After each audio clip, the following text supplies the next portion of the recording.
Hey, Wicked Dick here.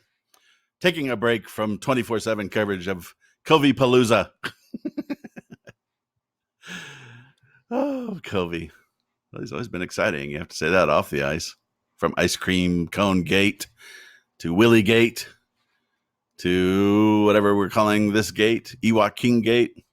So the interesting thing with Covey, of course, is he's out, maybe, for the foreseeable future. Sort of. And they're buying him out or not. But whatever it is, I'm sure we've all had enough, one way or the other. Make a decision, get it done, and let's move along. But nonetheless, with Kobe being 36 and obviously all those issues, start thinking about the other Kings veterans. And of course, we have all the obvious ones that we wonder about from an age perspective: Carter, even Brown, Quickie. I keep coming back to those statements that the Kings keep making about how they're going to build around Drew Doughty and Anze Kopitar. Now, Doughty, I can understand it. Doughty's 30, and defensemen age pretty well. You look at Suter. We played Ryan Suter last night, 34. Obviously, still pretty viable, although he's -3 last night. But I didn't really think that was on him necessarily. The Wild are not a good team. Brent Burns, I think, is 35, going on 36. Never been a great defender, but from an energy perspective and health perspective, I mean, he logs 20, 25 minutes a night still. So you can see it can be done. And Doughty strikes me as the kind of guy that'll be able to do that. So he'll still be serviceable defenseman, one pairing defenseman probably when some of our high-end kids come up.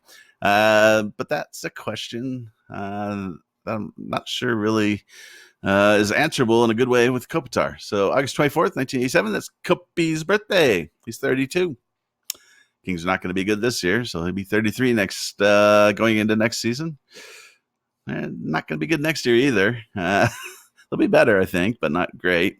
So that'll be his 33 age year down the drain. Year after that, they'll start showing improvement because we'll start seeing some high-end talent coming up. Hopefully by then, Velarde is established. You have Bjornfoot, Turcotte, maybe his first season. Maybe Akil Thomas, Kupari, these kinds of guys will be ready to go. And that'll be his 35 year age season, I think. But everybody seems to be assuming that the first year these kids come up, it's all going to be, unicorns and rainbows. That's not typically the way it works with most of these kids. It usually takes them a couple of years to, get used to playing the NHL season, the grind of 82 games. None of them play anything like that now. All the distractions, having money, just all the different little things that you kind of have to mature through. So there's a very good likelihood that by the time the Kings are really ready to compete again for a cup, Kopitar could be like 36, 37, something like that. His current contract would be done. And this isn't a criticism of Kopitar video, and I've criticized him in the past for other things. This isn't a criticism type of situation. This is just asking the question. So by that point, his career is pretty much toast. I mean, he's done. I guess he could hold on as a fourth liner or something if he wanted to, and maybe he will. Who knows? He doesn't really strike me as that kind of guy, to be honest. But if you were Kopitar, what would you do? Because if you stay with the Kings, you're kind of flushing the rest of your career. Is 2 cups enough? I mean, I could see how it would be. You've got 2 cups. That's more than many NHL players will ever have. Hell, most won't even have 1. You're living on the beach, basically, essentially, and you're making $10 million a year for another 4 years. Life ain't bad. Now, if that kind of outrages you in the sense that, he would be settling, if you will, for the final, 4 years of his contract, well, he's kind of earned it, don't you think? I mean, Jesus, he was the first line center for 2 of our cups. He's been our best player for pretty much, however long, except for when maybe Quick or Doughty gave him a run for it. I mean, if there's ever a player on the Kings that's earned it, seems to me it'd be Kopitar. So maybe he's happy with that. Maybe he does the Joe Thornton fade, where he just slowly moves down the lineup as he becomes slower and slower and slower. Nothing wrong with that. But it just strikes me, if you won 2 cups, man, wouldn't you be hungry to win it again? Wouldn't he be sick of losing? I mean, we saw the Ewok King last night. Just he wasn't even asked the question. He just started talking about how miserable it is to lose and how difficult that is. And do the vets want to run another marathon? And it has to eat at him. I mean, Kopitar doesn't show much emotion, but Doughty does. And what did you think of Doughty at the end of last season? Man, he looked like he didn't even want to play the last 4 games. He was so disgusted and miserable. So you have to think this is going to wear on these guys. So would there be any chance that Anze Kopitar might consider asking for a trade? Not militantly or anything like that, but just, to have one final chance to make a run at a cup. Because I don't see it happening here for him as the king. Nobody beats Father Time.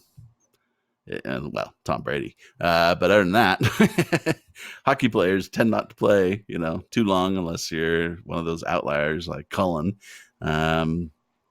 So what if he asked for a trade and he went to somebody like the Avs?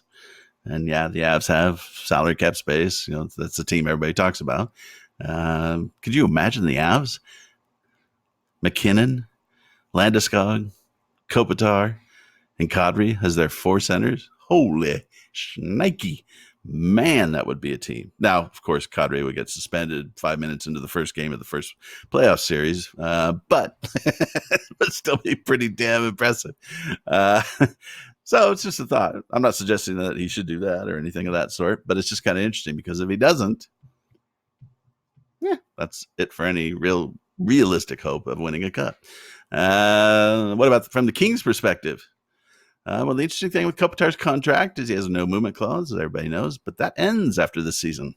And it converts to a no trade clause in 2020. So the Kings would have some leverage to do, I don't know what, send him down to the rain, apparently. Are they going to do that? Are they going to Covey him? Give him a Covey? I can't see. Well, I can see one scenario. If he showed up at training camp one year weighing 300 pounds with a giant beer belly and smashing Krispy Kreme donuts into his face, they might do it then. Not really seeing Kopitar being that kind of a guy. So I can't see them ever doing anything. My assumption, probably your assumption, is he just, settles and he rides out his contract here and, stays with one team for his career. It was a great run. And there you go. But it is interesting to think about because the idea that they are, quote unquote, building around Kopitar, that's not true. Or if they think it is, they're out of their minds because you just have much tread left. And that's, again, not a criticism of him. It's just Father Time. You just don't have a lot of, 1C 36-year-old centers. So enjoy Anze while you can. And if this makes you a bit depressed, imagine if you were the Pittsburgh Penguins. Malkin's 33. Crosby's 32. Those 2 linchpins of their team. They've got, 2-3 more years? That's it. Can you imagine the Penguins without those 2 players? Oh, my. They're going to be bad. How do you replace those 2 guys? So anyways, let me know what you think. Dig out.